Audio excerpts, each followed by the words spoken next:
তুমি হয়তো ভাবো যে নারীরা স্পষ্ট অঙ্গভঙ্গি বা সরাসরি কথার মাধ্যমে তাদের অনুভূতি প্রকাশ করে, কিন্তু সত্যটা অনেক বেশি সূক্ষ্ম। আর যদি তুমি লাইনের মাঝখানে পড়তে না শিখো, তাহলে সেই লক্ষণগুলো সম্পূর্ণরূপে অলক্ষিত থাকবে। আজ আমি 3টি বাক্য প্রকাশ করতে চাই যা একজন নারী কেবল তখনই বলে যখন সে তোমার জন্য কিছু অনুভব করতে শুরু করে, এবং প্রতিটি বাক্যের পিছনের মনোবিজ্ঞানও। আমার বন্ধু ড্যানিয়েলের কথা মনে আছে।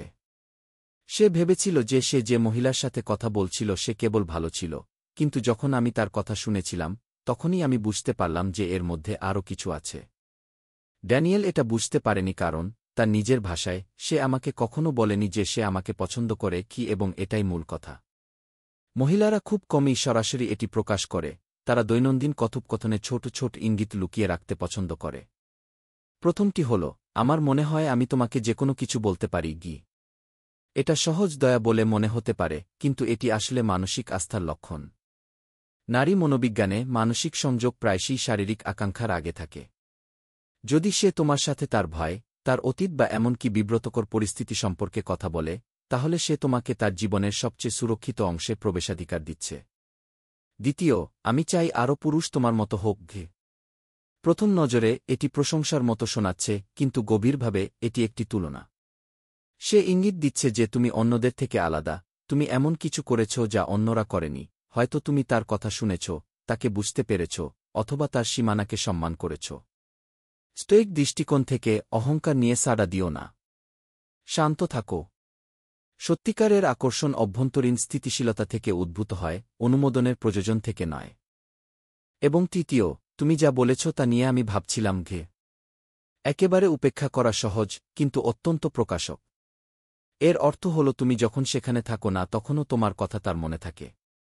স্নায়বিক স্তরে বারবার কারো সম্পর্কে চিন্তা করা মানসিক বন্ধনকে শক্তিশালী করে। যদি সে তোমার মন্তব্য, তোমার রসবোধ, অথবা তুমি যে ছোট ছোট বিবরণ উল্লেখ করেছ তা মনে রাখে, তাহলে এটি একটি লক্ষণ যে তার চিন্তাভাবনা তোমার চারপাশে ঘুরছে। সবচেয়ে গুরুত্বপূর্ণ বিশেষ হল একবার শোনা নয়, বরং পুনরাবৃত্তি।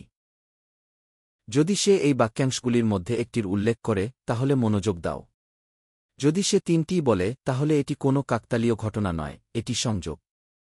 একজন কেন্দ্রীভূত পুরুষ বৈধতা খোঁজেন না, তিনি কেবল বাস্তবতাকে জোর করে না দেখেই তা পর্যবেক্ষণ করেন। যখন আমি ড্যানিয়েলকে এই বিশ্বাসটি ব্যাখ্যা করলাম, তখন তিনি বুঝতে পারলেন যে তিনি গত কয়েক সপ্তাহে ঠিক এই 3টি বাক্যাংশেই বলেছিলেন। এবং যখনই তিনি এত বিশ্লেষণ বন্ধ করে শান্ত থাকলেন, সবকিছু বদলে গেল। তিনি আরও উপস্থিত থাকতে, সম্পর্কের ক্ষেত্রে আরও বিনিয়োগ করতে উদ্যোগ নিতে শুরু করলেন। রহস্য হল উদ্বেগ বা অতিরিক্ত উৎসাহের সাথে প্রতিক্রিয়া দেখানো নয়। স্টোইসিজম শেখায় যে আমরা অন্যদের অনুভূতি নিয়ন্ত্রণ করতে পারি না, তবে আমরা আমাদের উপস্থিতি, আমাদের মনোযোগ এবং আমাদের ব্যক্তিগত মূল্য নিয়ন্ত্রণ করতে পারি।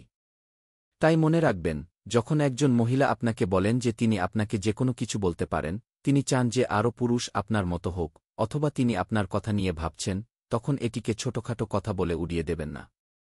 এটি আকর্ষণের নীরব ভাষা। এটি স্বীকার করুন, এটিকে সম্মান করুন এবং ভারসাম্য বজায় রাখুন, কারণ যে পুরুষ এই মধ্যমস্থলটি আয়ত্ত করে তাকে তাড়া করার দরকার নেই, সে কেবল আকর্ষণ করে।